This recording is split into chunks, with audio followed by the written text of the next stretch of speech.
Hi, everybody. Thank you so much for being here. My name is Jen Lawrence, and I'm honored to be the executive director of the Hideo Sasaki Foundation.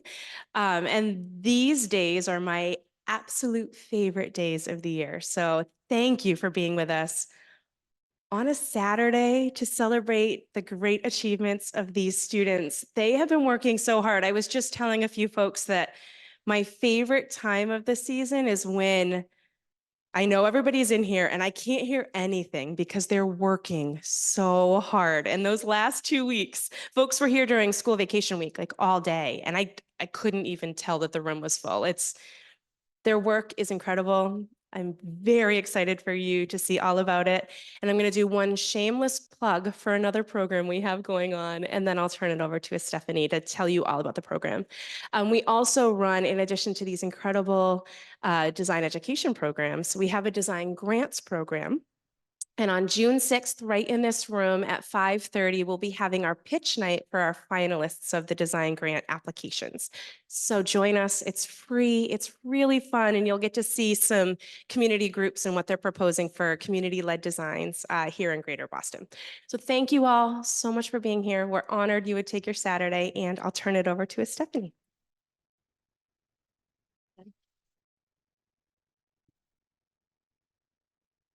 Hello. I'm just going to fix this really quickly so that everyone sees what we're doing online and here. Okay. So hello, everybody. We have a really full room today. I'm very excited for this. I'm Stephanie, the program manager for the Sasaki Foundation. So if you are not aware of what the Sasaki Foundation is, we are a nonprofit organization housed in this amazing firm called Sasaki. We are a separate organization from them, and we work to make design equitable. So by introducing youth to the design field like we are today through public programming and design grants that Jen has mentioned. So I'm sure you're all curious as to what DESI means. DESI is designing environmental and social impact. So this idea came about because thinking about, our youth in our communities, we have a lot of different challenges, in our younger generations, a lot of them stemming from, being disengaged in their communities, not being from an immigrant background, which has its own set of challenges. And a lot of times, even our own as adults, I feel like we tend to kind of have this disconnect between us and our community because we tend to go work out somewhere and then we come back and we don't have that energy to engage anymore. So this program was created to activate youth within their own communities. And what it does is that it has them select a program, a project that has a social issue or environmental background, so that way they can design a solution. So the whole purpose of the program is to connect them to their communities more, and have them learn about their communities and understand what it is that is happening and how to advocate and become, empowered to grow in that area and to activate themselves there. So yeah, so without further ado, I'm just going to see what's happening with this projector, but okay, Jimmy's coming to the rescue. Thank you. So we have 11 amazing students presenting today. And they will be, presentations are ranging from, small scale to something very small to very large urban planning scale, which is also very exciting. So I'm going to announce the first presentation, and this is Alexis Carvajal with unifying the Dorchester community through an engaging space.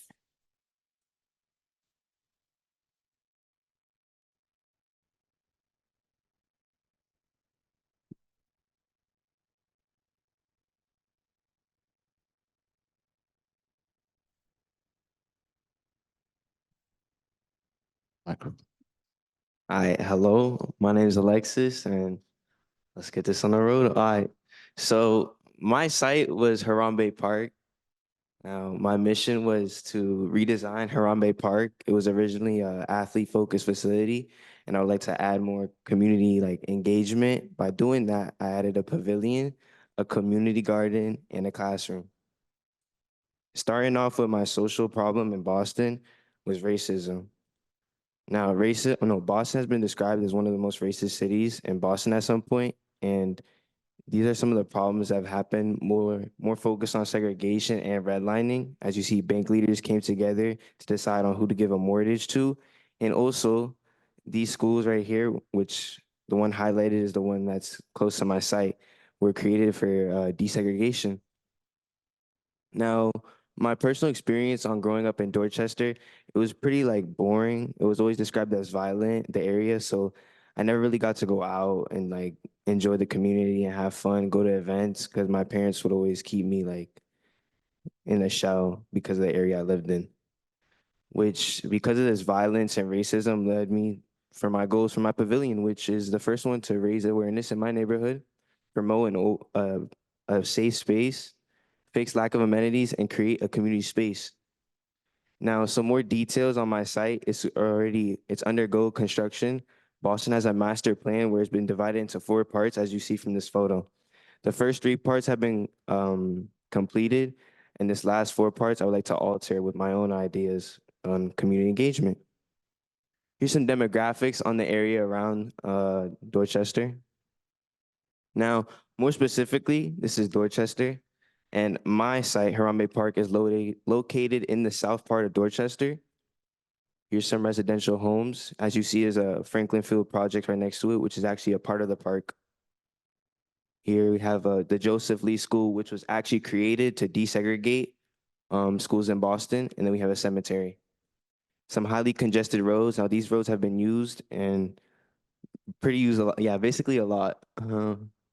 Here's some more access points. They have a train station and bike lanes. Now, interacting with the community, I found that they also agree that not only creating a community space, but fixing lack of amenities and overall putting more events would be more beneficial to the goals that I have.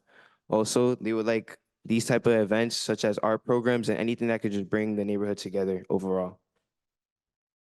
Now, for my president study, I chose a pavilion, obviously I mentioned that early, but more specifically, the Boston Harbor Island Pavilion, which was originally created to raise awareness, not only basically just for the Boston harboring islands, and which is actually what I want to do. It's one of my goals is to raise awareness for violence. So that's where my inspiration came from. I would like to place my pavilion in this 4th section, as I mentioned, is undergoing construction at this moment. And yeah, so coming in, we have this some more context. We have the sun path. And more additions to what I want to place is, so if you go to the park right now, there's no bleachers, there's like just fields, and obviously it's athlete focused, but there's no bleachers, there's no benches. So if there was ever a game going on, people like parents they can't come out and sit down and watch their kids play or anything. It lacks a lot of community engagement. So starting off with my drawing and sketches, I wanted to get just a site diagram of just a basic diagram of where I wanted my stuff to be. So here I marked out everything else and where my pavilion would be. Going more into it, oh, that was it. Yeah. Going more into it, I went more into detail, adding the classroom, a garden, and then obviously the pavilion, along with a pathway, which will play a crucial part into my design. Here's a plan view. Give y'all a little second to observe that. One thing I like about this plan view actually has a floor mural that I would like to add. Just gives a nice artistic vibe. Here's a section view. Now, there's something special about this section. See these, it kind of like, this is supposed to be an observation deck. If I go back, there's a staircase that leads to essentially this top part that would be used as an observation deck so you could witness everything else in the park. Here's an updated section view. See, I use railings. So obviously my site was to dedicate segregation, and a lot of problems in segregation like Malcolm X and Martin Luther King face was being placed into jail just for fighting for social rights. So I wanted to create like the design to acknowledge that and really just create like the vision on how you see like basically how everything went down back then. Here's a front elevation. I like these arcs. I like to include these arcs and kind of twist and turns into my design. I feel like that'll really just give it more of artistic and just a nice flow. Now, coming into my final model, I made in SketchUp. Here's the final model. Now, coming into the pathway, obviously my site is dedicated to segregation. So I would like to force the user to like kind of separate. As segregation, we were all separated, but then we ended up coming together, which essentially the place of coming together would be my pavilion. Now coming into the stage will be used for all types of events like concerts, challenges, even just free to use by the community. Now coming into the classroom, there's not really much going on right there, but this could be used by the school, neighboring, or just anybody to learn about racism, segregation, and just a free space. Now here we have a viewing deck. Here's the staircase that I spoke about earlier, and here's actually being used. See, you have a nice view of just the whole park itself. And one goal that I had while making my final model was I would like circulation. So we have many entry and exit points. See, that's a spiral ramp and another staircase, and I just wanted a lot of circulation. Um, Here's another point of the viewing deck. Also, a part of the viewing deck, we have a nice little garden, just a nice area to chillax and points of reflection. And yeah. Now, one of my goals was also to fix lack of amenities. So here I put benches and street lights to keep the area more alive. I also placed plaques to give it more of a historical, acknowledgement on segregation. So not only will my pavilion be dedicated or just acknowledge segregation and all the struggles with it, but it'll also be a place of events for the community to come out and enjoy. Now, what I learned from this experience, overall, I learned how I could use design and architecture to address real world problems. And that's it. Thank you.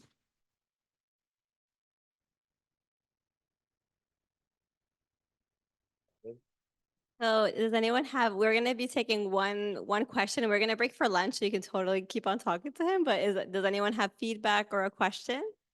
Yeah.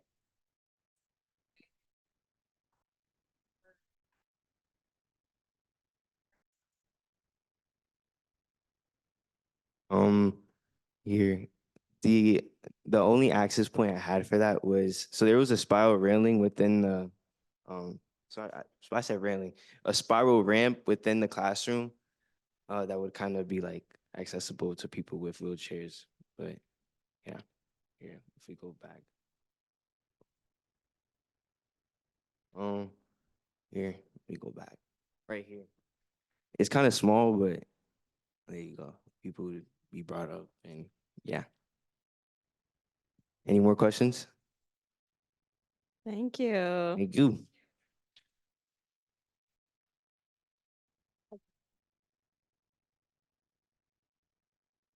So up next, we have, we're gonna go a little bit off the program right now. We're gonna go on to Tad.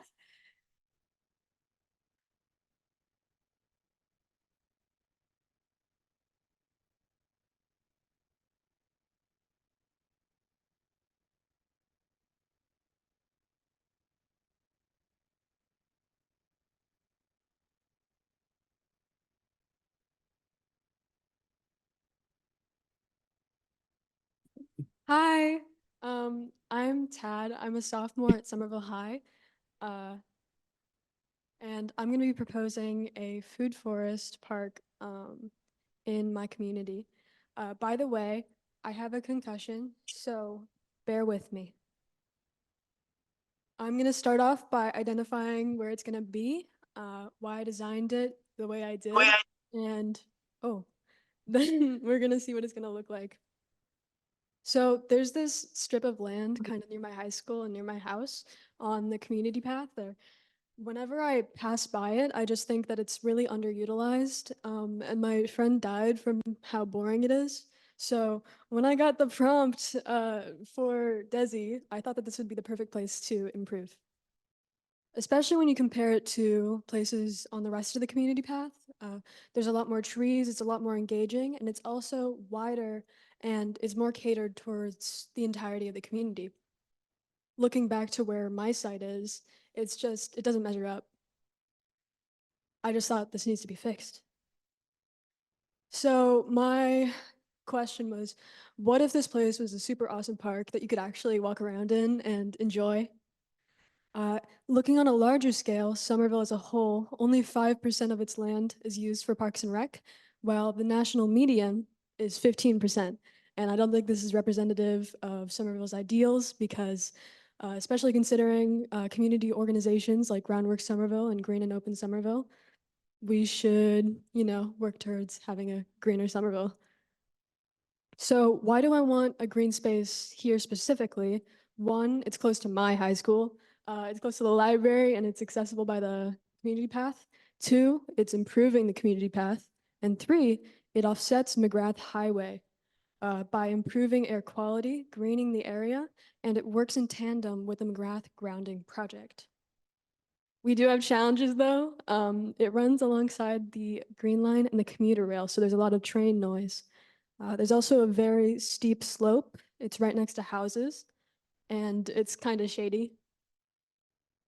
Looking into the site stakeholders, I noticed that there were a lot of pedestrians, families, dog walkers, and bicyclists. Zooming into bicyclists, a kind of idea that I found coming from them was that they liked how this end of the bike path prioritized bikes in a kind of like bike highway, which that was one of the reasons I didn't like this part of the path. So that was kind of eye-opening for me. So based off of the constraints of the site and the needs of the community, like these bicyclists, I devised a tunnel to retain the bike highway and a retaining wall to bring up the slope so that it's accessible to everybody. I sent out a form to a lot of people in my community asking what they like about Somerville and what they want more of. And a very common theme that I found is that they loved the trees. They wanted more of them. They liked the trees and the plants. So this gave me more of an idea that I wanted my green space to be a forest rather than like a prairie. So looking into forests, I found another like community organized food forest in Italy because it was made by citizens who wanted their community to have more green spaces. But what's a food forest? Food forests are made up of plant guilds. They're groupings of native plants that work together to enrich the soil, they're self-sufficient, and they're biodiverse. They're also made up of a bunch of layers. You have the overstory, which is like the centerpiece, the tree, the understory, shrubs, herbs, ground cover, vine, and finally mycelial, which, if you don't know, it's all underground and think like mushrooms. Another important thing about food forests is that they develop over time, so you can't just put them in one day. This is also the Picasso food forest. So now that I've decided that I want to have a food forest, I selected black cherry, sugar maple, chestnut oak, and hazelnut, amongst other trees, because they're in some way or another edible and they're also native. Based off of their preferences in acidity and moisture content and sun, I placed them like so around my designs for the park. And I tried to make trees that liked more moist soil using a strategic water management plan. So using permeable pavement, bioswales, and dry stream beds, we can, distribute the water and make it, suit our plants and everything. This is what swales on my site are going to look like. And I wanted to show this so that you can see how it differs from other bioswales. So my swales are going to be up against any retaining walls that I have. So they're going to be placed in areas of differing elevation. There's the retaining wall, and then there's going to be the dip where water-loving plants are going to be to disperse the water into the soil, and there's going to be an underground pipe to channel it into other areas in case of overflow. Zooming into this part of the park, because it's where all of the different techniques are being used at once, we can see that this is what the dry stream bed would look more like and where exactly it is, also the swales. And I also wanted to point out a plant washing station that I decided to put there to ensure hygiene. Finally, we're going to look at some places and views around the park. So each of these dots in the 3 sections of the park are going to be like a perspective, a view of it, just to kind of see what it would look like. So starting on the left there, we have a view of kind of, you can see in the back there a bias whale. So that's why I selected this, so you can kind of see what it might look like, and it's to showcase the differences in elevation, the sugar maple. Then in the middle there, we have a tree line with sugar maple, hackberry, hazelnut, and this is 10 years in. This is to showcase, one, you can see kind of what plant guilds might look like around each of these trees, and two, while this is 10 years in, this is what it might look like 80 years in. This is just to reiterate the point that they develop and mature over time. And finally, to the far right here, we have another kind of render of the entrance to the park. Not exactly, but it's to showcase what the tunnel might look like. And wait, yeah. But to sum up, I just want to say that this isn't just about this park, this project, this site. Native green spaces and green spaces in general work in chains and work together. In the end, the idea behind this project is that you can maximize ecological and social benefit in a small space, even with lots of constraints like slope and lots of needs from the community. So if we can apply these concepts in spaces around Somerville and on a larger scale, we can create a city and a world that fosters a vibrant native ecosystem that in turn supports us. Thank you.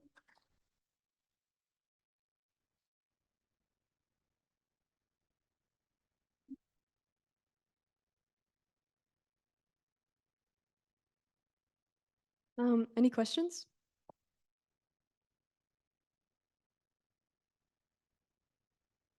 Yeah. Yes. Um, well, obviously I had my trees. I had hackberry, which is berries, and we also have sorry, it's hard on the picture. Um, yeah, black cherry, which is another tree. I originally had a slide showing all the different plant guilds in detail, but I had to cut it out for time because I talked too much. Uh, let me think. Oh no. I'm sorry. I did have ideas, but I'm just blanking. I'm sorry. Yeah. Anything else? Yes.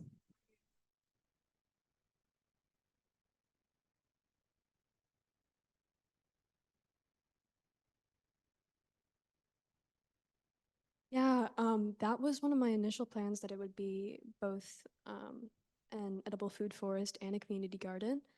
Um, that would be something that we could develop over time once installing the actual food forest. There's going to be a lot of open space as well where we could also install like plant beds that people could use for their own stuff. All right, that's all I have time for. Thank you.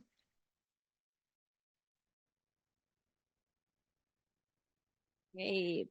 Up next, we have Kevin with Energizing Revere and with the Recreation Center.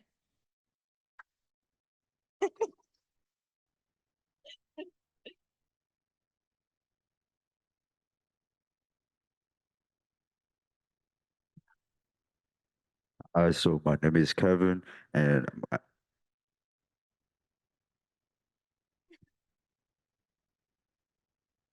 my name is Kevin, and this is my project of energizing Revere with a rec center. This is the agenda. I'll let you read it. So this is where I live. This is where I live, and I've lived here for 17 years, and I could say that Revere really lacks amenities. I always have to leave Revere to go somewhere or to hang out with my friends. This is my mission statement. My mission statement is to design sports facilities for the master plan of Suffolk Downriver Development Plan. This can be used from any age range, and they could use the space if they would like to. Social issue I'm trying to address is definitely the lack spaces that Revere lacks and also the economic resources. I'm trying to help keep the youth busy to hang out or just to have fun in Revere, to not leave or go too far away. And also, this could also help bring employment into Revere that people don't have jobs. This is what I believe Revere needs. I think in a basketball court, indoor basketball court with a skylight view to overview the beach so people could watch the beach and also play basketball. I also say an indoor pool because Chelsea and Everett have pools, but Revere doesn't. And we have the beach that people only use for like 2 months. So I also like an indoor pool so it could be used throughout the whole year. I also want to add stuff into my pool. I would like to add like a slide or a lazy river, not just one general boring pool. And also, I also like to add a gym. This could also help with the age range for people to use of my site and also brings variety things that people can do to keep people active. These are my presidents. This is Fremont Street. This is in Las Vegas. One of the important design elements of Fremont Street that I liked about is its vibrant lights and its livid environment. That's what I like to bring into Revere, hopefully. Also, another important design element is its walking distance from everywhere. Everything in Fremont Street is like 10 minutes of a walk. I would like to incorporate that into my site also. And also the last design element is its rich history of Fremont Street. It was the first train station Las Vegas had, so businessmen and people will come together to Fremont Street to relax. This is a map of Fremont Street. This is Eastway. I really liked Eastway because it has a lot of similarities into my project. It has indoor courts. It also has a gym site and also an indoor pool. So why Revere? This is the demographic of Revere. Give you so unemployment in Revere has been up and down throughout the years, but it's currently sitting at 3.5%. The poverty of Revere is currently sitting at 12.3%. It is up and down also. So when I looked at this chart of the violent crime rates of Revere compared to the US average, I saw that 2019 definitely had a big fallout. So I did a little bit of research and I found out that it had a lot of jobs, employment in Revere, such as the hotel suite building, Suffolk Down redevelopment plan was in talks, more affordable housing purchase, and also Amazon warehouse that employs 600 to 808 people. This is spaces around my site. So what if there was a space for Revere residents to do more recreational activities? In Revere, this is space that is being rezoned for a project called Suffolk Down Redevelopment Plan. This is the site where it is located at. This is Suffolk Down 8 years ago. So the history of Suffolk Down was to bring in cash to the state to in the middle of the Great Depression. This is back in 1908, 1996. This was in 2005, and this is currently. This is a rendering of the Suffolk Down future. The future of Suffolk Down is it will create 10,000 new units of affordable housing and also bring in commercial, retail, and also a science building. This is the facts of Suffolk Down. It is currently one of the biggest projects that Boston is doing. This is a 5-year plan of the site. This photo is Suffolk Down currently taken 3 months ago. And this is my site analysis. This is a diagram showing of how to get to my site through train stations. This is a map showing where you could get to Revere within like car transportation. This is 25 minutes out. This is traffic around my site. Stuff around my site. This is a weather diagram also of my site. And then my initial ideas. So this was the first sketches of my pool. This was the first sketches of my third floor. And then this is the 3D model of my building. That's a section of my building. So the first floor I like is the aquatics with the lobby, and then the second floor, the gym, and then to the third floor, 2 basketball courts with a Tetris view. So right here will be the lobby, and then the pool, and then this is a corridor here, which it will you'll enter through here, which is where the lockers are, so you get into a pool, and also like party rooms and party events on the other side. This is material I like from our first floor. I just liked how they look, so I just chose them. This is where I like to place them at. And then this is the second floor plan. This is the locker room, so you'll be entering from over here. This is a gym, restrooms, and then up there, there's a spa. And then this is the materials for my second floor. I chose them because I also like them. It's where I'll place them at. And then this is the third floor. You'll be those stairs here, and then all the way over there are the elevators. These are the locker rooms, and then the basketball courts. And then this is the third floor materials I liked too, and then where I'm gonna place them at. And then this is the exterior materials I like from my building. So what I learned is how to use software to develop a 3D model. I also learned how to use Adobe Illustrator and Photoshop and how to scale my projects, and also how to make a whole project from nothing. And that's all.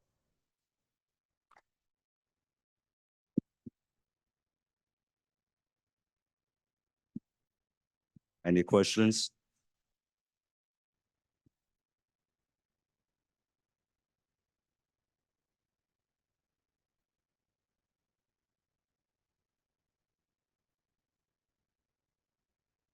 Yeah, so everything that you saw I want for the public, not just for that area of Suffolk Down, but I want to use for like people that's coming from Lynn, people that's coming from East Boston, because it's very close to Beachmont Station. So I would like from like everyone just to come and just use my site. Right. Thank you so much, Kevin. Can we have another round of applause for Kevin? Good job, great job, amazing work, amazing work. And I'd like us to keep the applause going as we welcome Ashley to come up for her presentation.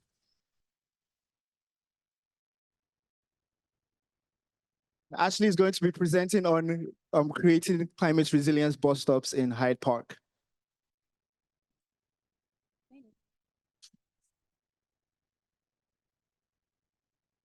Hi, my name is Ashley, and I'm here to present my project on climate friendly bus stops.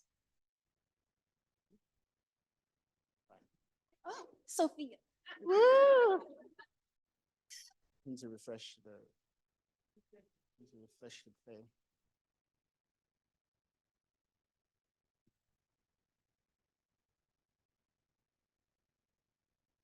One moment. Almost there. 2, 3. Nice. Here we are.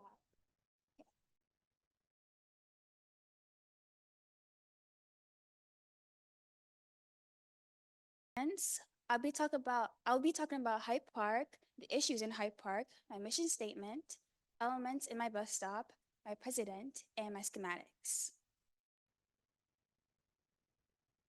In my neighborhood, it's a diverse neighborhood located in the southmost of Boston, as you can see. It is home to restaurants, shops, parks, and life. The issue in my neighborhood is that it's not very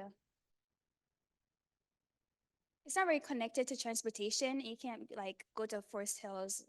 It only has one bus route that connects you to Forest Hills, so that takes a lot of time, and the delays are like a lot. So it's 30 hours a month in delays, which adds up to 1 million hours per year. In comparison to West Roxbury, Roxbury has 3 routes that goes through their neighborhood. Their neighborhood has 69% of white folks and 10% of blacks and other races. While Hyde Park only has one route that goes through the neighborhood, it has 26% of white folks and 45% of blacks with other races. This leads to my mission statement. I want to create a climate-friendly bus stop that provides a comfortable space for waiting for the bus. I want my bus stop to correspond with the weather, which adds up to being warmer in the winter and colder in the summer.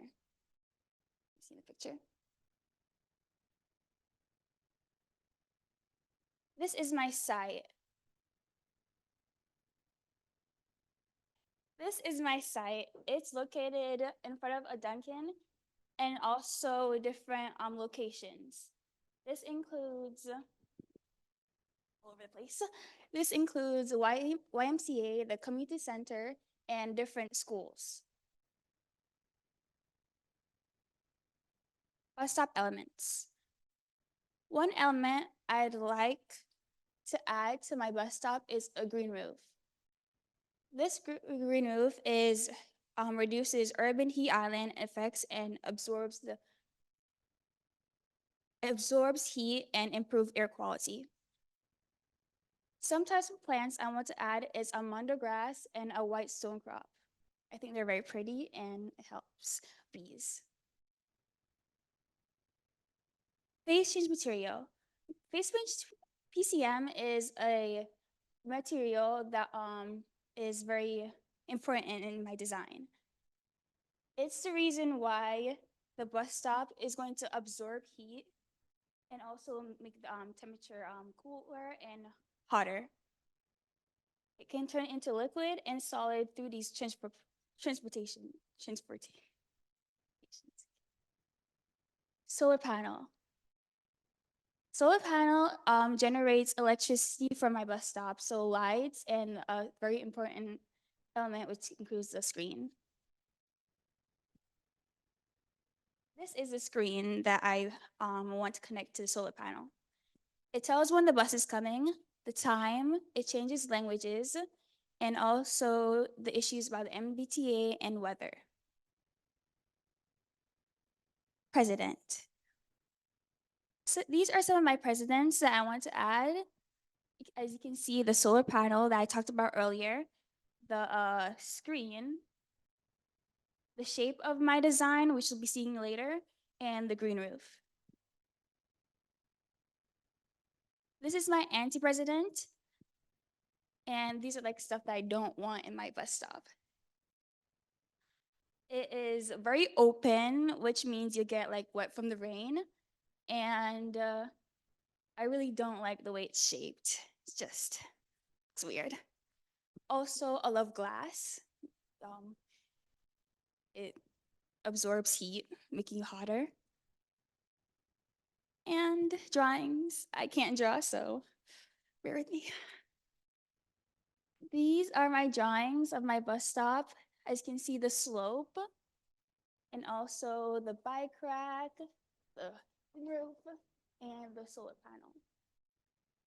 The back is where the phase change material is going to be placed, and also the seating. Also see a screen too. The summer heat comes through this way, so I'm trying to like avoid that, and also winter wind comes in this way.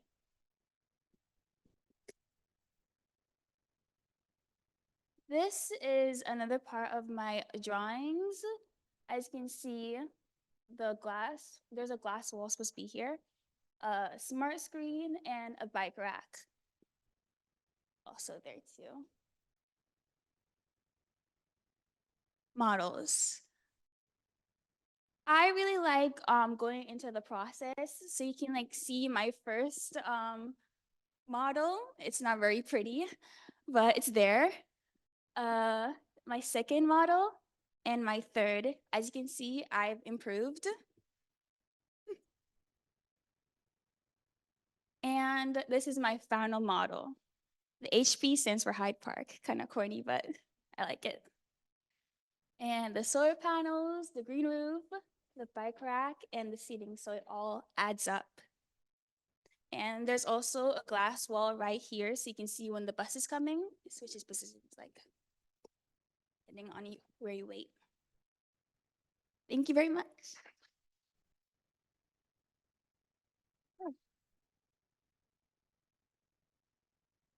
Questions? Questions?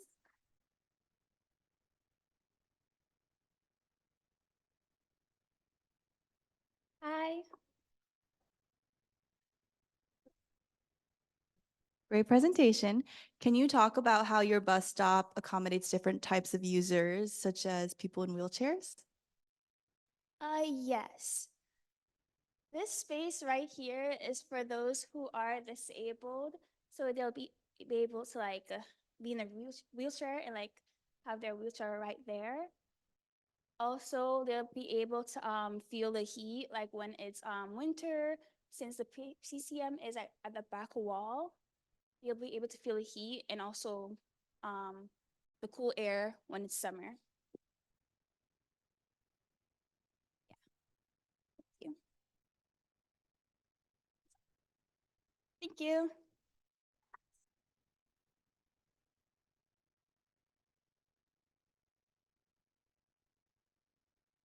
Awesome. Thank you, Ashley. Up next, we have Sophia. Yeah, Sophia.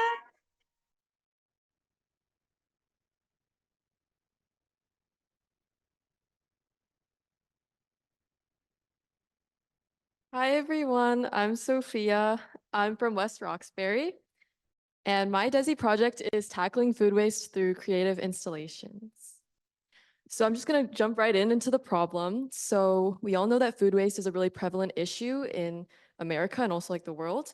According to ReFed, in 2022 alone, Massachusetts let 1.6 million tons of food go to waste. And if you take a look in the bigger picture, um, across the country in the US, people and businesses leave around 88.7 million tons of food uneaten or unsold each year. So just think about how many people could have had access to that food. So kind of as I mentioned before, with the statistics, there are two types of food waste. The first one being non-edible, which are like food scraps and spoiled food. And then the other type is preventable. So this is like uneaten takeout. And my project primarily focuses on the preventable aspect of food waste because non-edible is really like solved through like composting or some other like bioengineered solution that I don't know. But my personal connection to this problem was just being here in Chinatown and working here, seeing how much food waste is being like shown in trash bags along the street. Like sometimes I even see like perfectly good pastries or like noodle or like rice dishes all being gone to waste, just like on the side. And so that was kind of something that inspired my project. So there's actually a solution to preventable food waste, and that is community pantries. And the basic idea of this is like these little pop-up areas in neighborhoods where people can just take food and like donate it as well. So it's really beneficial for people like who donate because it's really accessible, and then also those who take. So when I researched community pantries, I kind of thought like, okay, well, I already have a solution to my problem. Like these are really successful designs that really benefit communities. But as I researched further, I realized that there was a problem. And that is that the idea of consuming food waste or someone's leftovers from a community pantry is heavily stigmatized. So according to Connecticut Food Share, they basically had this survey where they asked people, why wouldn't you want to use or interact with a food pantry? And 42% said that they were too embarrassed to use a pantry, and 40% worried others would find out. And so that is just an addition to like sort of the stigma. And so with my design, if I were to when designing community pantries, my real design question was, how can I utilize design in community pantries to reduce these harmful notions about them? And how can I encourage more people to use community pantries without this stigma? So this leads to my brainstorming. Kind of like Connecticut Food Share, I too also had a survey. And I kind of asked a similar question to people in DESI and also just at my school. And I asked them, what makes a community pantry appealing or unappealing for you to use or donate? And a lot of people kind of had said similar things like if it looks dirty or dark, or if the area is polluted or unclean, they wouldn't really want to interact with the site. But on the flip side, people said a place where you're able to sit and relax or just normal to be around and use would be very appealing. So those were like some aspects that I kept in mind with my design process. So with these feedbacks, I made kind of 3 components that I wanted to include in my site. I wanted to have ambiance, like a well-lit space, visuals, like an interesting design, and then most importantly, interaction, which is a space that is inviting and welcoming. You want to be in this area. So if you know me well, you know I really love art. I love engaging with art and I love creating art. And there's a lot of really cool examples of public art in Boston. But not only is it just like a really just like nice to have, it adds vibrancy to neighborhoods, there's also actual like community benefits to public art.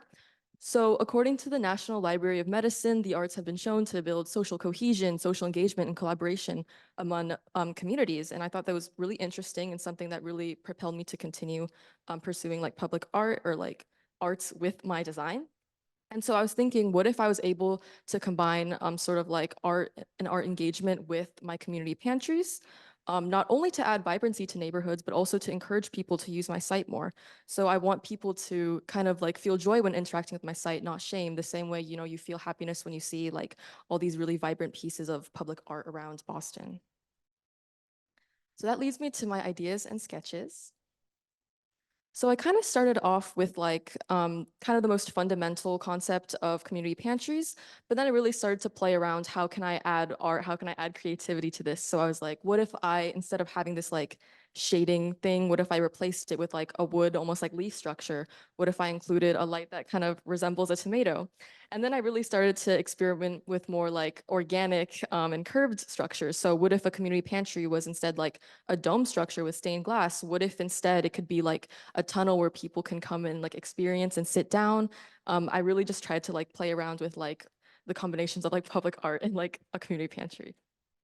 And you'll see this later with my final designs. So these are my final designs. So the first one is the milk carton. So milk is actually one of the top contributors of food waste. It's in like the top 5 categories. And the idea was kind of to have this as like a casual pop-in site for people to quickly take and donate food. As you can see here, just have like a fridge and like the shelf. And the idea was to have this located in a busy area. So people are less likely to stick around, just people where people easily walk around and can quickly take stuff or like, you know, donate stuff. And this is a model, by the way. Here I have 2 sliding doors just for access and ventilation. Kind of like as my survey mentioned, like they want a space that it's like really well lit. So I had lots of glass on all sides, just so that like it's very well lit. And it's not like dark as kind of the survey mentioned. And so my idea for a location would be in Chinatown, specifically at the Chinatown Gate, which is like near the Rose Kennedy Greenway. And the reason why I chose this was, first of all, because it's a very restaurant and grocery store dense area. Like I couldn't even include all the restaurants in this area, and also Chinatown itself, like in the bigger picture, there's a lot of grocery stores and restaurants that I think would love to donate like the food that doesn't get sold each night. It's also a really accessible place through transit, but then also because I wanted this area to be like accessible to like the Chinatown community, so locals and elders, especially given like the socioeconomic disparities between Chinatown and other parts of Boston. So that was the idea. And then also Chinatown has a lot of public art. And so I kind of wanted to include that as well. So I was thinking like maybe inviting community artists in Chinatown to maybe like paint something on the sides of the structure and maybe have like a chalkboard. People can like write down recipes or like news going on in Chinatown. I'm just like having this like sort of like interactive area. That was the idea. And then here are my materials. And these materials for this structure are all like durable for outside. So that's why I chose them. And these are my section cuts. Okay, this is my second design, the apple. And so fruit is actually a higher contributor of food waste than dairy. A lot of grocery stores and like food processing facilities actually throw away a lot of good, perfectly edible fruits just because they don't look good, or they're like not like bad looking apples, I guess, or like fruits and vegetables. And so the idea for this was kind of like an extension of the milk carton. So it's basically like a pop-in site where people can come and donate food or take food, but I also included seating. And so because I included seating, I was thinking that the location for this could be a more calmer environment where people can come and take the food, maybe sit down if they want to eat it. And this is the model, as you can see here. And I included 2 lights here and here, just so that like at nighttime, people can see. So the location that I chose was Mozart Park in Jamaica Plain, mainly because there are lots and lots of restaurants and grocery stores. You can't really see it, but I also like line like the grocery stores here, and it's also accessible through Jackson Square. And this was like kind of inspired by like one of the field trips we did. We went to Jamaica Plain, and we met JP and DC. And I really like this area mainly because there's a lot of public art in this neighborhood, not only like just how restaurant dense it is. I also thought like since there's like a lot of public art, maybe like my site would kind of fit in well. So that was kind of the idea for that. And then some design components I had for this one was I included a microwave, like my mentor told me would be nice to have for people to heat up food. It's not really on this model itself, but I was thinking of including like a bulletin board where people can put in events happening in JP or just like in Boston in general. I also thought maybe there could be a collaborative QR code that leads to like a Google Jamboard or a Miro board where people can write down like recipes that you can make from the food in the pantry, or like things like that. And then these are my materials, which are like basically the same thing as the milk carton. My section cuts. And then this is my third and final design, which is the sandwich tunnel. And so this one, I really tried to play around with how much I can use to like combine public art with a community pantry. And bread is, again, like another top contributor of food waste. So basically the idea of this was just kind of having like a public art, like sculpture, almost like walkthrough experience where you can basically just like walk through this tunnel, like as you would with like interacting with any public like art form, but also having that community pantry additive. And so this one, the idea was to have it located in a park or space that can accommodate like a long structure like this. And then here's the model and like some details like the fridge. Here's like the shelf for pantry. And then I had a compost bin, which I didn't have in the other ones.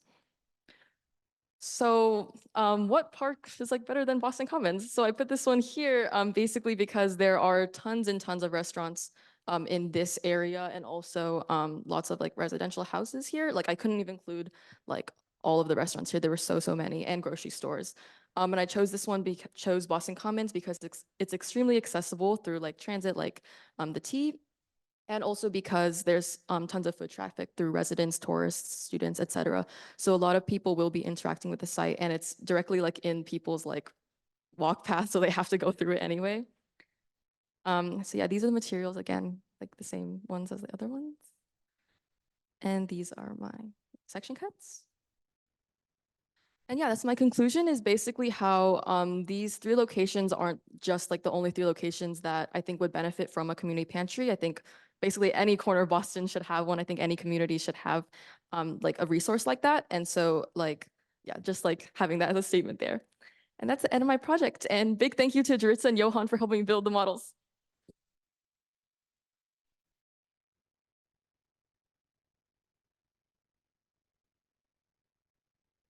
Any questions?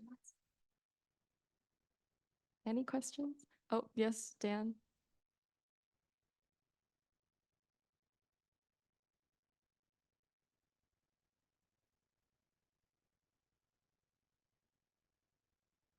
Like how does my like design help like break the stigma around like food, like interacting with food pantries?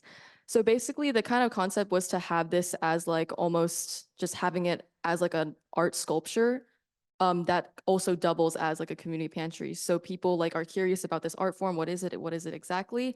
And then like people can just like kind of engage with it the way they would like with any like art piece, like appreciate that, but then also like realize that this is also a space where you can like take and donate food. And then also I kind of made it like directly as like food sculptures, just to really like reiterate that this is meant for food. You can get food from here because it is a food sculpture. That was kind of the idea. Hi, everyone. I hope you've all been enjoying the presentation so far and the food. My name is Marina, and today I'll be presenting a project about designing a wellness garden on my high school campus. So I wanted to start by talking about the concept of my project, but in order to do that, I think it's really important to sort of ask the question, what is wellness exactly? To say it simply, wellness is a holistic integration of four main elements, such as physical health, mental health, social health, and emotional health. These four things are really crucial in your day-to-day lives, and it really is made up of things that make your body and mind feel good. And this is really important to my site specifically because my main focus for the whole project was based around like mental health awareness for students. And as a student myself and many of you guys here, I think that it's really important to facilitate environments where students feel comfortable to learn. And often school isn't a place like that. So with my project, I hope to create a space where students can come and rekindle their connection with nature while also fostering an overall sense of wellness. And in return, I also hope that it could possibly help mitigate any psychological challenges that are possibly associated with academics, extracurriculars, and just life in general. So with the concept being done, let's move on into the context of my site. So my high school is located in Belmont. It's a suburban town right outside of Cambridge. And this is how far it is from Boston. It's like an hour commute, but it really depends on the red line. And this is the general area that I'm working with. And this is the green space that is available on my site currently. This is the Belmont Middle High School, and this is the clay pit pond. For my project, I'll be focusing on the clay pit pond mainly because I believe it has a lot more to work with. Going into the issues related with my site, sorry. Looking a little closer, the first thing that I really noticed was the disconnection between younger generations and nature. Following the pandemic, it has become increasingly evident that young individuals and they don't really like go outside and play anymore. They're either stuck inside, living like tech-centric lifestyles and not really engaging with the outdoors as much. And I just think that's really kind of sad. Like when I was a kid, I used to play outside all the time, and I kind of want to see more of that happening. And similarly, there has also been a notable increase in mental health challenges among students. It's such as stressors such as anxiety, depression, and low mood levels. These stressors not only pose a significant threat to the well-being of the students overall, but it also sort of robs them of like, their youth. And lastly, I think there's a lot of wasted potential on my site. And yeah, so these are some statistics that I found online according to the Mental Health Coalition of Belmont. And this just shows like what was most important to each demographic of students. Like for the middle schoolers, they were worried about their appearance the most. And for high schoolers, it was their academics. And so yeah, my project really is aiming to sort of solve all of these issues. And that takes us into my proposal. So this is a precedent that I was really inspired by. It's a project that was done in Jutland, and it was to help sort of adapt to climate change and enhance urban spaces of a historical town called Thunder. And what I took away from this project was like its very organic use of the wood and the way that they sort of have docks to fight against climate change. Sorry. And this is my very initial master plan that I have. So this is my site, and these little icons show like different activities that I plan on facilitating in my project. For the overview, as you can see over here, for one, we have an outdoor classroom space where students can come and engage with nature and be outside. It's like a different type of environment for learning. And for The second one up there, it's the center boardwalk. This space is meant to be a very social place where people can gather and congregate. And the third is a memorial garden. Um, the current site there is actually a Veterans Memorial Garden. So I decided to still honor that aspect of the site by keeping the memorial garden there and revamping the area. And the fourth is the Lazing Dock, which is up there nearby the school. These are some initial sketches that I had for my project. It's a lot of like the boardwalk designs. Um, and I really played around with like the Thunder present that I showed. It's like having a dock that's half on land, half on water so that you can get people to engage more with nature. Um, and this is sort of like the final design that I have for that center boardwalk. And this is the finalized master plan that I have for the whole site as a whole. Thank you.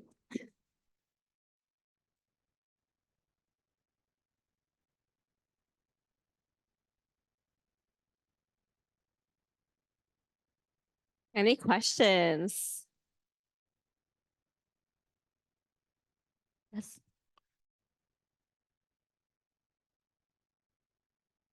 Yeah. So I kind of made that term up myself. But basically a lazing dog is just a place where you laze around, you know, like as you can see on this drawing, where is it? I don't know if you can see it, but like right here, you have people just laying down and chilling. This space is the closest to the high school building. If you go down this way, you have direct access to the cafeteria. And since my high school is also connected with a middle schooler, the middle schoolers have like, you know, recess. And there's no actual park or place for them to play. So I put this dock right in front of them so they can sort of, you know, interact with the water while eating their food and playing. Yeah. So that's what a racing dog is.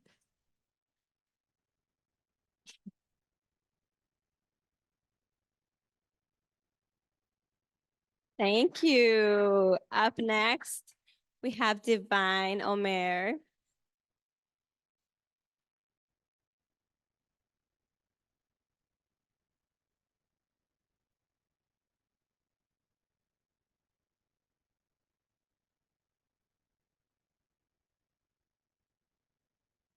Hello, everyone. I'm Divine. I'm a sophomore at the O'Brien, and this is my project, Humanizing the Airport Experience. So yeah, I would like to say thank you to my TA, Jaritza, who's somewhere around here. Oh, and thank you to my amazing mentor, Eve, for supporting me and helping me through my entire project. Now, how did this project come to be? Obviously, it's like well, some people say it's a very reaching project. Well, I personally came over to Boston and about 4 to 5 years ago, and my first experience with the place was obviously at the airport. And unfortunately, it wasn't a good experience for me because I was younger. I was about 11, 12. It was extremely overwhelming. I was in a new place. I came from Nigeria, so just straight across. And it just wasn't something I felt inviting. It didn't feel welcoming. It just overwhelmed me. I don't remember a lot about that day, but I do remember it sucked a lot for me. So here's my site. Well, I'm not going to use the entire airport because I can't demolish it. I can't. But some history. So the Boston Logan Airport was actually built in 1923 as a military airfield, but in 1929, about 6 years later, transitioned to a commercial use field. Now, this is not over there on your left. It's a 3 mile radius of, well, my specific site in 3 miles, it has communities like East Boston, Winthrop, and Chelsea. And over here is the airport on its own. Now, I'm going to use a portion of the central parking at the airport, and this is just some stats about it. It's quite huge, just in the airport and the highway around it. It's currently a parking lot, and that's about it. So that's just the site in context to the entire airport as a whole. So what is the problem I'm trying to solve? Well, from 1923, from when it was built to the present, the airport has expanded 1,400 acres. Now, the land doesn't pop up out of anywhere. It doesn't just rise out of the sea like Atlantis. No, it had to be taken from somewhere, and that's where the problem lies. That 1,400 acres that was expanded was taken away from communities like East Boston and the neighboring areas to build up for this. Now, this has caused numerous issues, which I will be getting into, But for the main part, it took away a lot of public spaces. It causes a lot of noise pollution, and it just greatly negatively affects the communities around it. Now, looking at this noise chart, it says over there about 70 decibels and higher. Long-term exposure can lead to hearing loss. And as you can see over here, it's quite dense with like a darker purple. So that's about 89 decibels. So, and that's like what people are exposed to. And obviously the community of East Boston has been around for a long time. So there are long-term residents in there that are affected by this. Now, I took this quote. The basic gist of it is that there's a lot of public spaces people cannot enjoy because of the noise coming from in and around the airport. Now, this is the demographics of East Boston that I found. And as you can see, there are like seniors and older adults. So they probably have like a family there, a life there, and they're still affected by it. And then the up and coming youth can't even enjoy these things. Now, my question is, how can I create an experience for both the communities around and travelers going through the airport? Because I feel like the airport is a very transactional place. You come in, you come out, but that a lot of things happen in there. Like for me, it was the start of my new chapter in this country. For some people, it could be the end of their chapter, but it's just seeing, okay, in the plane, I'm out, and that's done. I want it to be a little bit more than that. So these are some of the spaces currently offered. Now, these two in the middle are actually more once you've checked in, and they look fancy and nice, but airports are pretty expensive. And for the kid ports and the one over there in the bathroom, the lights don't look welcoming. They look hospital-like. Doesn't give a very fun or warm, cooling look to it. Just gives very dark and depressing in a way. So I also went on Yelp, and you can just read through the reviews for a second. People are not pleased with it, and well, it's justified. Have you seen the place? And for some survey results, I took some from the community around me, and some of the most prevalent words that came out were boring, bright, uncomfortable, basic, unsanitary, and I love that quote over there. It was an anonymous one, but I think I know who wrote this. Thanks, Johan. But it shows like sort of encapsulates what I wanted to do, so I chose to put it up there. And for some of the precedents, so I use buildings like the Lincoln Building at the far left, and it's a mixed-use development. It uses like parking lot combined with other spaces, which is basically what my port is doing, and that's my site is doing. The Singaporean airport and some other like the Changi Airport, the Incheon Airport, and the O'Hare Airport. Now, some spaces I will offer, this isn't all, but these are the ones I chose to highlight because I feel they're the most important. Things like a daycare. So you don't have to lug your kids everywhere with you. I mean, you may want to, but you can just drop them off for a little bit.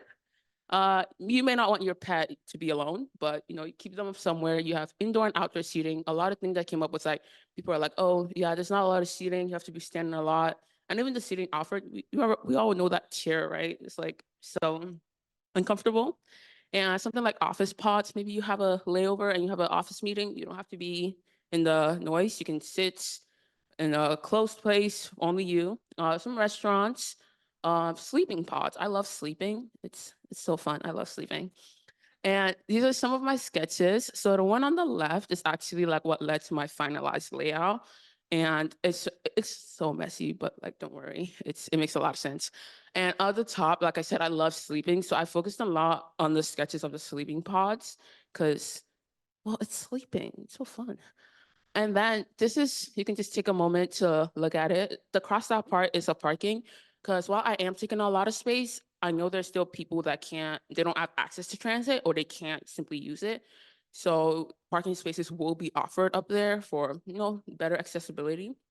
And you can just see there's gonna be a lot of seating and play areas. This is gonna be for kids, pets, and up there, if you want to sit on a swing, you're stressed out, want to go on a merry-go-round, who cares? If you're like 25, nobody cares, go on there. So it's meant for everybody. And this is a more rendered version of it. Now, my space is divided into 3 main spots. For some call outs here, it's gonna be like a little museum where the sleeping pods are.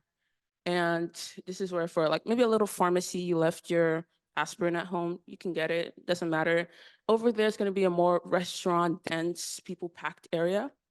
And this is a 3D version, like if you're looking right into it.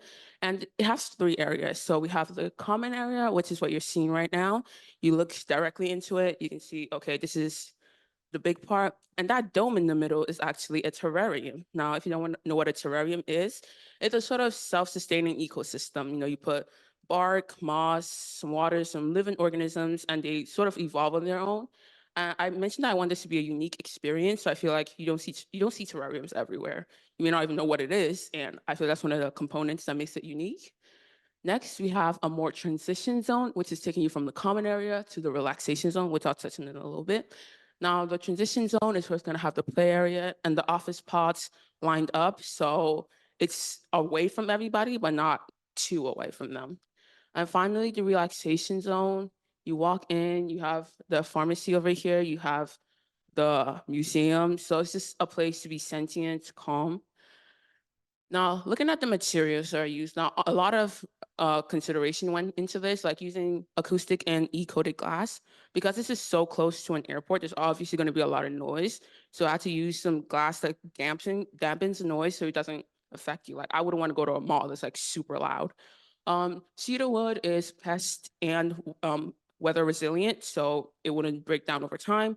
Galvanized steel for reinforcement, and of course synthetic rugs, because it needs to be plush. Everything could be wood, but sometimes you need some plushness in your life.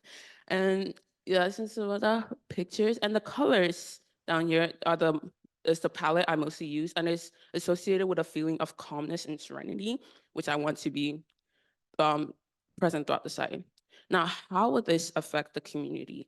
Well, it will provide an outdoor space for them to use. Wait, oh, may not been apparent. Sorry. Yeah, there's a lot of green spaces on purpose because I feel like the outdoors is something that should be emphasized on. And so that this will provide them with an outdoor space. Also gives travelers a breathing space. If you have a longer layover, you don't have to be miserable in the airport. You can actually step out for a little bit, maybe take a nap, maybe buy something, or just walk around, who knows, and come back. And it's an alternative to the current facilities that are offered, which I showed earlier. They aren't the best. And it also draws in revenue because a lot of people want to travel there and see, okay, what's up, what's going on in there.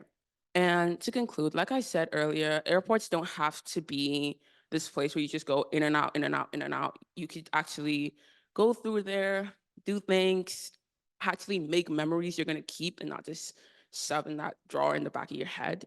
And the effort of this design isn't to take back all the land that the airport took away from the East Boston, or it can't exactly solve everything immediately, but hopefully it could be like a domino effect into looking at the considerations they could make. And it's also to provide a space beneficial to both travelers and non-travelers alike to make it more enjoyable. So that's my presentation. Thank you.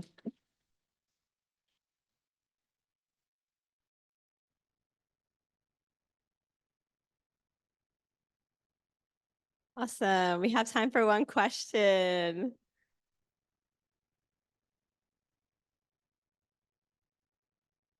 Yeah.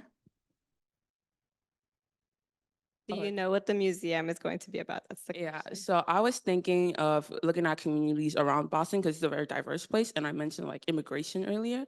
So maybe you could show like, okay, there's this population here, or maybe on certain months, like it's AAPI month now, you could highlight that in the museum, like showing works of artists from over Boston and maybe interactive art, and things like that. Thank you. My God, they're just killing it. I want to see all these things come to life already. Awesome. So up next, we have Samuel Fox.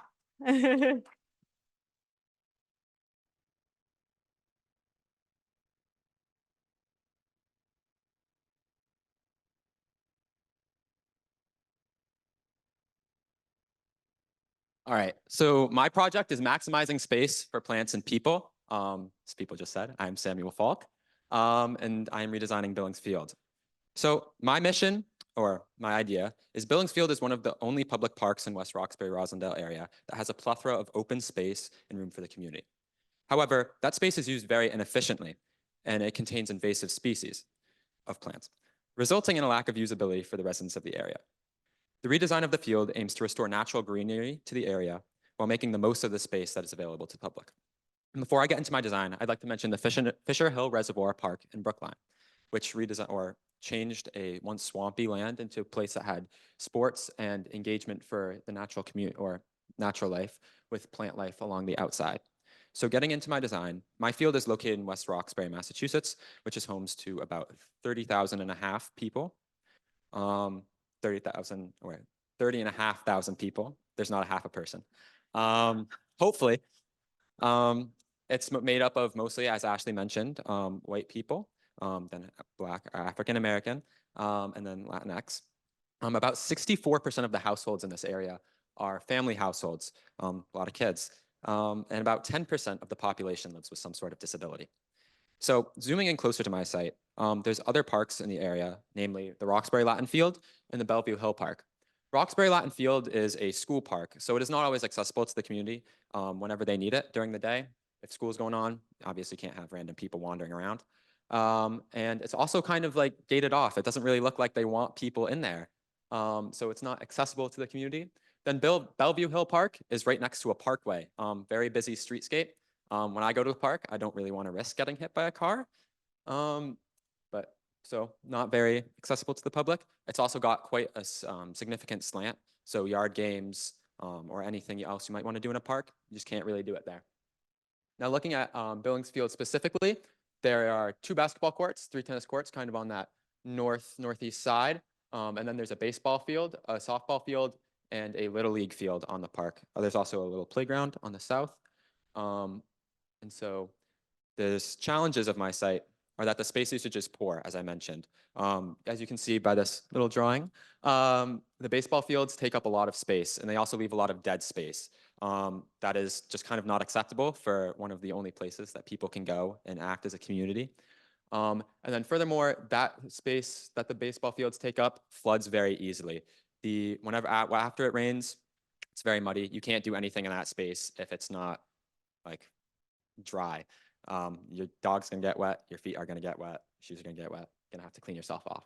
And then furthermore, the plant life on the site is pretty much non-existent. There's a couple trees along the outside, and even with those trees, there are invasive plants such as black locust, Norway maple, and Austrian pine.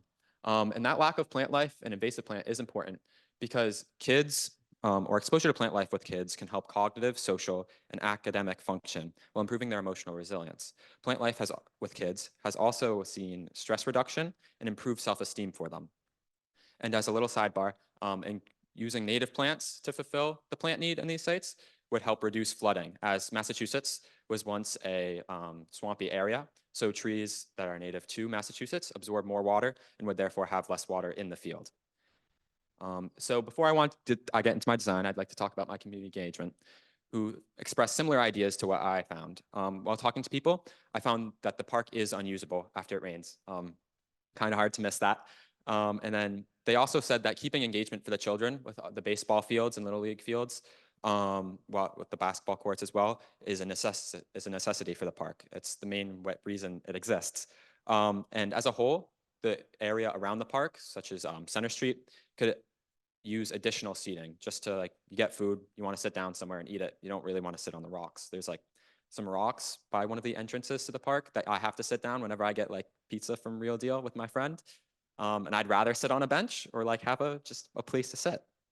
So getting into my details of the site, I want to highlight the elevation map, specifically showing where the water would clump up and start to flood the site, and also emphasize the greenery on the site, which is kind of non-existent. There's trees on the outside, and this big patch of greenery out here is just unorganized trees on a very steep hillside. So again, it's just not very accessible greenery. So my early ideas were to reorganize the baseball fields to make space for an additional sport or some community space while bringing in more greenery. And while it was a good idea, it's what I built off of, it kind of didn't really improve the site. There's already greenery. It kind of felt like I was ignoring the greenery, and the additional space was good. But with those ideas, I kind of reorganized it. I made the baseball fields organized differently, added space for the community in this kind of cross section here, kept some open space, kept the basketball and tennis courts, and added more nature walkways. to come to this final design, which, as I said, keeps the sports, adds more organized more organized greenery spaces that people can interact with and walk through, while keeping the open fields for kids who might want to play soccer or football or some other sport that's not given a field on the site. It also includes a new ramp to make the site more accessible to people who live north of the site. And so with all of this, I found 7 spots that I want to highlight for diagrams and renders, those being the ramp, the northern passage, small nature paths, the western passage, the plaza, a view of the baseball field, and the pollinator path.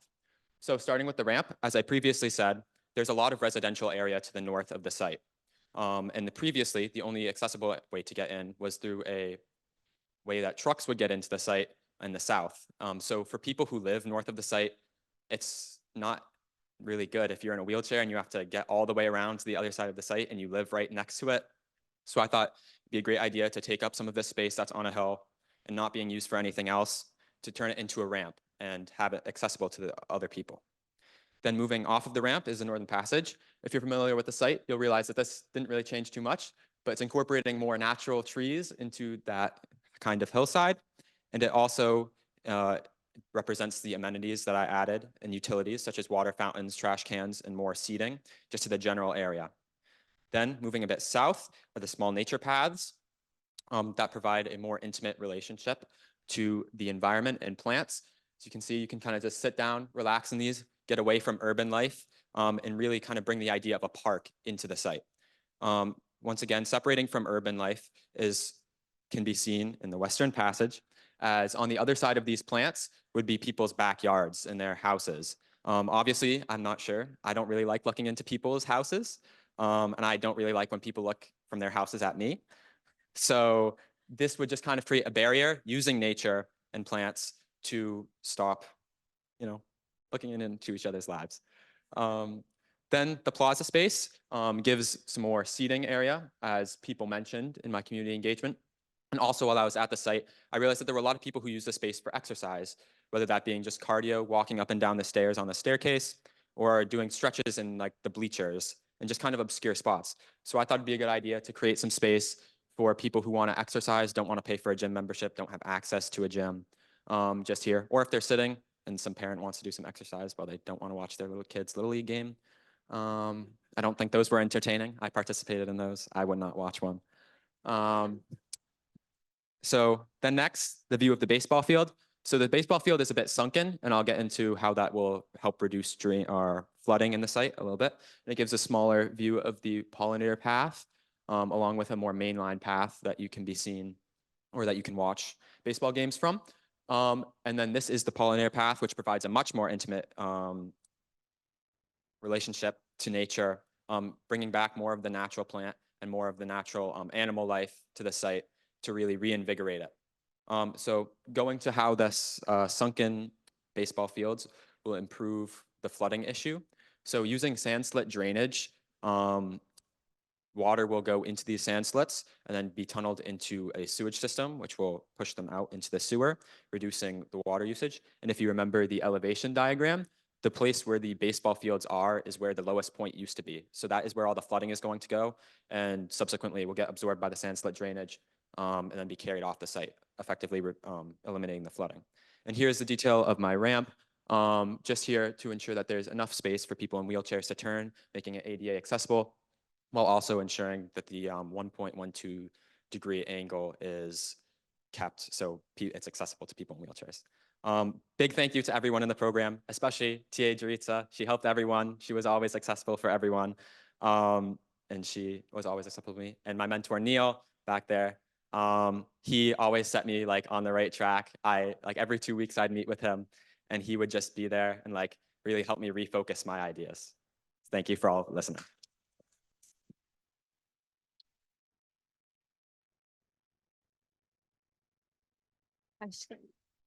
Oh yeah, any questions? No. Was that, not that good.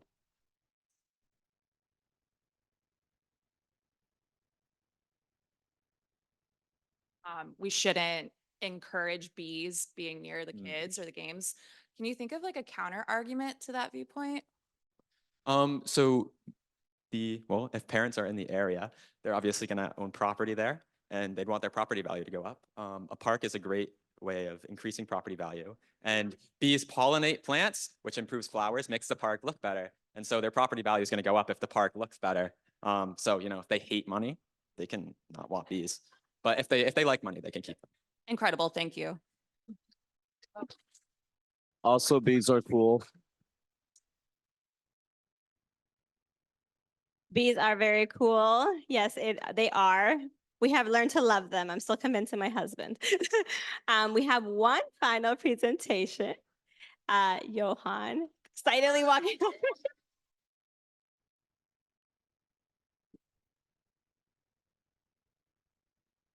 Hi, everyone. My name's Johan, and great way to start the presentation. I'll be presenting my project for designing environmental and social impact, which is the Boston Ringway proposal. So I live in the North End area of downtown Boston, and this project is centered based on my experience of living in downtown. So I want to start off by citing a statistic of 250 miles. Boston had 250 miles of dense, highly served rapid transit corridors that were electrified and environmentally friendly. However, in the 1950s, these corridors were demolished in place of car infrastructure and car-dependent infrastructure that only served to the detriment of the Boston area and its urban fabric, both environmentally and socially. My project hopes to cite the past in its design to help create a more green, connected, and optimized Boston. So the purpose of Boston Ringway is to address traffic, poor infrastructure, and lacking green space in downtown by revitalizing existing roads, which means that there won't be any new demolition. The project aims to promote downtown transit connectivity, enhance walkability, and green space. So these are the three avenues of revitalization that I'm considering, which is a green tramway, pedestrianized streets, and flexible pavilions, which will help to address these issues. Thank you. So here's some of the precedents I used while I was coming up with this proposal. My first was the Strasbourg tramways in France, which served as a major precedent in developing new modern tram lines, as well as Paris 2024, which helped to incorporate more green space and open areas in a dense urban fabric such as Paris, as well as sponge cities within China that are built to help address further climate impacts of climate change, such as sea level rise with resilient and flexible infrastructure that can be used in multiple use cases. So going into my site context, I'll be addressing the right-of-way or the way this route will be composed or this tramway will be composed, which is a transit diagram highlighting the existing infrastructure as well as what my proposal will be doing. By a show of hands, how many people are satisfied with the current MBTA usage? So I think that with my transit route, it helps to address many of the issues that people feel like, such as old and dilapidated infrastructure, inefficient transfers, and just a lack of convenience when using such infrastructure. So the first thing I want to highlight is the increased connection and more convenience in this route, where you can see how there's a more easier north-south connection between North and South Station, which are two major destinations, as well as a connector for the red and blue line, which is something that's highly in demand. However, there's no investment in that. As well as you can see here in the green and purple, there's many different types of protected bike infrastructure that all ends up kind of dissipating in the downtown area that I hope to kind of reconnect and make more of a priority by shifting it into the center of this proposal. And so just going into a more isolated view of the site, we can see how my site kind of goes through all the major areas of downtown, which have very high destinations, are really highly visited by everyone, and how they both kind of incorporates many different considerations in its route, which goes into the sea level and population diagram. So considering the environmental and social impact of, considering the environmental and social dimension that this project is supposed to highlight, I want to highlight, first of all, sea level rise, where you can kind of see outlined in this blue kind of blue layer, you can see kind of how these areas are the ones that are most likely or most prone to having repeated and severe flooding events in the future, specifically 2030, as well as you can see how my route sort of serves as a shield almost to prevent these impacts from further spreading into downtown, as well as mitigating their impacts. And then Going into these, the population, more demographic information, you can see how these are the most densely populated areas of Boston. And one thing I want to highlight is these ethnic enclaves, such as Chinatown and the North End, are the ones that suffer most from wealth and environmental injustice. So going into a thermal diagram of this area, both the North End and Chinatown suffer from some of the highest temperatures in urban areas, as you can see here with this bright red kind of concentrated, as well as West End. But I hope to address these issues by the fact that systemic issues such as the defunding of infrastructure in Chinatown and how these thermal impacts kind of correlate together. And I hope my project hopes to address that. And so here's some major locations I want to highlight in my project. So there's one in front of North Station, one in Hanover Street, which is like a major thoroughfare in the North End. The Greenway, obviously, which is a major development in Boston in the early 2000s, and then Chinatown Boylston, which is right in front of our office. So the first one I want to look at is Causeway Street, which is right in front of the North Station. And so the first thing I want to highlight, the major characteristic of this is the inclusion of materials that have considerations made for anti-flooding with draining as well as low heat absorption. So as you can see here, there's a lot of different materials being used, but major ones I want to highlight is these permeable pavers and absorbing materials, which allow for example, when flooding events occur, for that water to be absorbed and put into the drainage system, as well as these materials are very reflective and have some characteristics that allow for light and heat to be dissipated or not absorbed. Then focusing now on in front of the Greenway, one of the major issues is that the Greenway feels disconnected from the surrounding area due to this major thoroughfare. And as many of you know, this place gets super congested, especially during rush hour.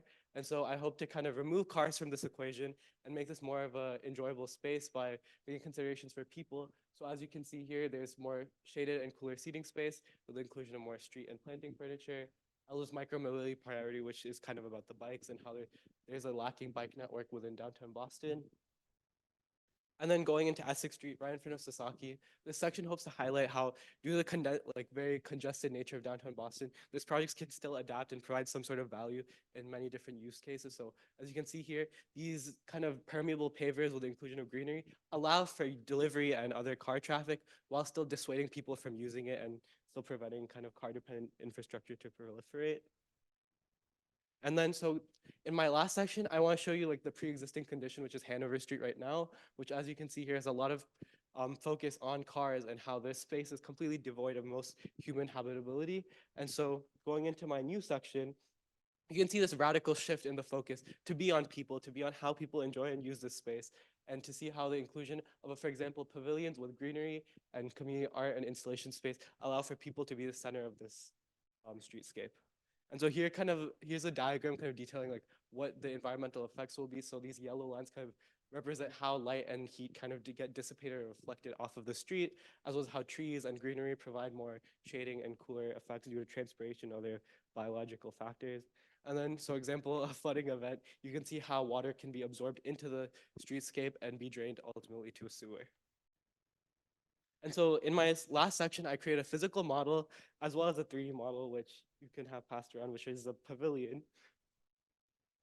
And I want to highlight some of the major characteristics. So here's kind of my first sketches of what I wanted this to look like. And as you can see here, I started off with a pretty structured and very rigid design that failed to make considerations for what an actual flow of a street looks like. So you can see here, there's a lot of obstructions. This is just like one straight line. I don't know what I was thinking here, but this kind of gets blocked off by my pavilions. And so I wanted to go out and bridge out kind of into like my other idea. So I took inspiration from like a flower and kind of put more organic and flow related ideas. And I want to thank Joy for kind of pushing me in this direction because it was very like helpful in thinking about how I could incorporate nature and other key characteristics. And then now going into my pavilion design, I originally started with just a box, right? And that didn't seem too interesting. It didn't seem like it provided any sort of design solution. So I started going and thinking in more about what I could add to this. So with the inclusion of panels and greenery and trees, it makes a more holistic design. And so here's an axon render of this site. And as you can see here, there's a pavilion included, as well as a bench and multiple seating spaces with greenery. And as you can see here, there's a plan view where you can see the radical shift in how this streetscape is with so much more focused place and on pedestrian access and how humans use the site rather than motor vehicles. But one question I was thinking while I was designing this was, how is this relevant to the community? Who will be able to connect with like metal boxes on the street or just increased pedestrian space.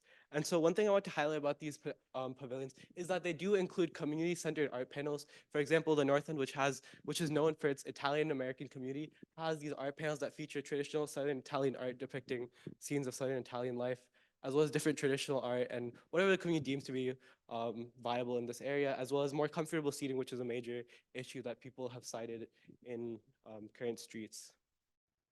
And so going into another pavilion design, we can see how the inclusion of planters allow for the community to create community gardens or sort of areas of greenery that allow for people to kind of enjoy and have these accesses directly on the street. And then finally, to kind of cover the transit aspect, you can see how comfortable seating area and standing areas are provided for people who are using this transit route. And so I want to highlight, I kept talking about the human experience, so I want to highlight a few responses to surveys and how people interacted with this idea. So the first person I want to talk about is this person who seems to say that there's a major issue of green space, which is true, especially in Chinatown and the North End. And so they've responded that their favorite part is additional greenery, which highlights the impact of these spaces and how they improve people's quality of lives, as well as someone who doesn't live in downtown, but they still are able to benefit from this plan because it allows them for more efficient and more convenient rapid transit accesses, and it shortens their ride by 15 minutes by reducing walking times, as well as other considerations placed in making more convenient transit, as well as someone who suffers from micromobility issues, and they're denied agency from inaccessible streets, as you can see with bad quality pavement or narrow spaces. And so they responded that they benefit from the, on average, 50% increase of pedestrian space. And I think that's one of the most inspiring ones where we can see people that can benefit from design. And here's some additional views, just detailing of a visualization of what the site will look like and how people will kind of interact with it. You can imagine yourself sitting on the bench watching the trains go by. Yeah. And so ultimately, by connecting past and present, by centering the human experience, and by creating infrastructure with foresight, I hope to build a more green, connected, and optimized Boston. And I want to give a special shout out to my TA, Jaritza, who was so steadfast and very always there for me to give me these ideas. And I really want to appreciate her support, as well as my mentor, Gabe. And I would give a huge shout out to both Jimmy, Stephanie, and Jen for providing this exceptional opportunity. Thank you very much.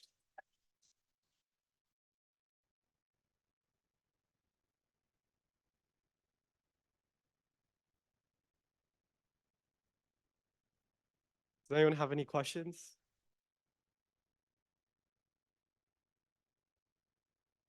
Oh, let's see if I get the funding. Oh, Divine?